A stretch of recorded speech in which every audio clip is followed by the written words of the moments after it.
రాష్ట్రంలో పేరుకుపోయిన ధరణి అప్లికేషన్ల పరిష్కారానికి మార్చి 1 నుంచి 9వ తేదీ వరకు స్పెషల్ డ్రైవ్ చేపట్టనున్నారు. ప్రతి మండలంలో 2 నుంచి 3 టీమ్స్ ని నియమించనున్నారు. అయితే తహసీల్దార్, డిప్యూటీ తహసీల్దార్, రెవెన్యూ ఇన్స్పెక్టర్ నేతృత్వంలో పనిచేస్తాయి. ప్రతి దరఖాస్తును పరిశీలించి అవసరమైతే ఫీల్డ్ ఇన్స్పెక్షన్ చేరి రిపోర్టు చేస్తారు. ప్రతి తహసీల్దార్ కార్యాలయంలో అధికారులు అందుబాటులో ఉంటారు. పారాలీగల్స్, డిఆర్డీఏలో పనిచేస్తున్న కమ్యూనిటీ సర్వేయర్లు, అగ్రికల్చర్ విస్తరణ అధికారులు, పంచాయతీ సెక్రటరీలను కూడా స్పెషల్ డ్రైవ్ లో వినియోగించుకోనున్నారు. గ్రామాల వారీగా మాడ్యూళ్ల వారీగా జాబితాలను సిద్ధం చేసి టీమ్స్ కి తహసీల్దార్ అందజేస్తారు. ప్రతి దరఖాస్తుదారుడికి వాట్సాప్ ద్వారా సమాచారాన్ని అందజేస్తారు.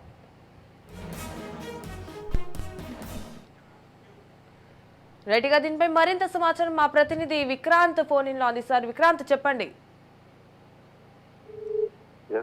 ధరణి పోర్టల్లోని సమస్యలపై కూడా కాంగ్రెస్ పార్టీ ఎప్పుడైతే అధికారంలో వచ్చిందో ఆ రోజు నుంచే ఫోకస్ పెట్టింది. అయితే సమస్యల పరిష్కారంతో పాటు తీసుకోవాల్సిన చర్యలపై కూడా ఒక కమిటీని కూడా ఇప్పటికే నియమించింది. గత కొద్ది రోజులుగా కూడా ఈ కమిటీ ధరణి పోర్టల్ పై కూడా సమీక్ష చేస్తా ఉంది. క్షేత్రస్థాయిలో కూడా పర్యటిస్తూ కూడా పలు సమస్యలను కూడా తీసుకునే పనిచేస్తా ఉంది. ఇటీవలే ప్రభుత్వానికి కూడా మధ్యంతర నివేదికను కూడా ఈ కమిటీ సమర్పించింది. ఈ నేపథ్యంలోనే తెలంగాణ సర్కారు కాసేపటి క్రితం ఒక కీలక నిర్ణయం తీసుకుంది. ధరణి పోర్టల్ మార్గదర్శకాలను విడుదల చేసింది. ఆ సమస్యల పరిష్కారానికి ఇటు తహసీల్దార్లతో పాటు ఆర్డీఓలు, జిల్లా స్థాయి అధికారులు, కలెక్టర్లు, సిసిఎల్ఏలకు అధికారులను బదలాయింపు చేసింది.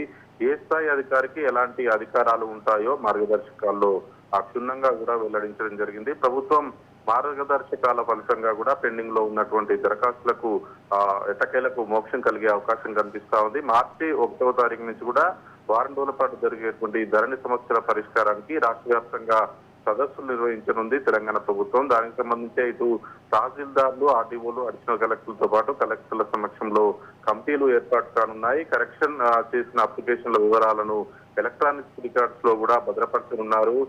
మరోవైపు ఇటు ఆధార్ నెంబరు మిస్ మ్యాచ్ తో పాటు రైతుల పేర్లు తప్పుగా పరిశీలించబడే ఆగిపోయినటువంటి అప్లికేషన్స్, ఫోటో మిస్ మ్యాచ్ వంటి పెండింగ్ అప్లికేషన్లు కూడా వెంటనే పరిష్కరించే అవకాశం కనిపిస్తా ఉంది. అసైన్డ్ ల్యాండ్ల సమస్యల వివరాలను కూడా సేకరించనున్నారు. భూ రికార్డుల నిర్వహణకు గత ఈ ధరణి పోర్టల్ ను కూడా తీసుకువచ్చింది. ఈ పోర్టల్ నిర్వహణ సర్వాధికారాలను కూడా కలెక్టర్లకే కట్టబెట్టింది. ఫలితంగా చాలా దరఖాస్తులు కూడా పెండింగ్ లో ఉండిపోయాయి. దీని ద్వారా చాలా మంది భూ హక్కుదారులు తీవ్రంగా ఇబ్బంది పడాల్సి వచ్చింది.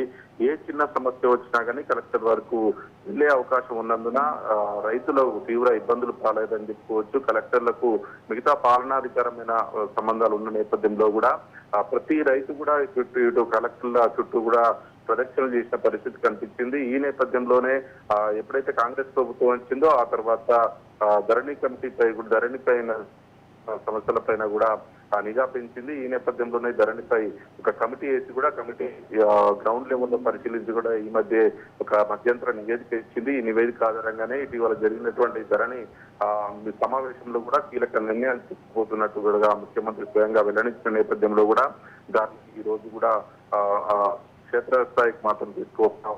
తహసీల్దార్లకు సంబంధించి కూడా జీపీఏలు, ఎస్పీఏలకు సంబంధించి స్పెషల్ ల్యాండ్ మ్యాటర్స్ కు సంబంధించి ఖాతా మెర్జింగ్ కు సంబంధించి కూడా తహసీల్దార్లు తీసుకోబోతా ఉన్నారు. ఇక ఆర్డీఓలకు సంబంధించి కూడా పాస్ పుస్తకం లేనటువంటి నాలా కన్వర్షన్ తో పాటు ప్రభుత్వం సేకరించిన భూములలో ఉన్నటువంటి సమస్యలతో పాటు ఎన్ఆర్ఐలకు సంబంధించిన భూమి సమస్యలు, అదేవిధంగా కోర్టు కేసులు ఉన్న భూములు కావచ్చు, డేటా కరెక్షన్ ఉన్న మిస్సింగ్ సర్వే నెంబర్లకు సంబంధించి సర్వే నెంబర్లు ఎకరం 5 లక్షల లోపు ఉన్న ఏరియాకు సంబంధించి కూడా ఆర్టీఓ స్థాయి అధికారులు కూడా పరిశీలించనున్నారు. ఇక కలెక్టర్ల విషయానికి వస్తే అన్ని మ్యాటర్లకు సంబంధించిన దరఖాస్తులను కూడా రిపోర్ట్ల ఆధారంగా అప్రూవ్ చేసే అవకాశం ఉంది. అలాగే మ్యూటేషన్ కి సంబంధించి పిఓపి సమస్యలతో పాటు కోర్టు తీర్పుల ఆధారంగా పాస్ పుస్తకాల జారీకి సంబంధించి ఇండ్లు లేదా నివాస స్థలాలకు సంబంధించి కావచ్చు, ఇటు సిసిఎల్ఏ స్థాయికి సంబంధించి టీఎం 33 కింద డేటా కరెక్షన్, అదేవిధంగా మొత్తానికి ఇవన్నిటికి కూడా తహసీల్దార్లకు సమయం మాత్రం 7 రోజులు ఇచ్చారు. ఆర్డీఓకు 3 రోజులతో పాటు కలెక్టర్ కు 3 రోజులు, అదేవిధంగా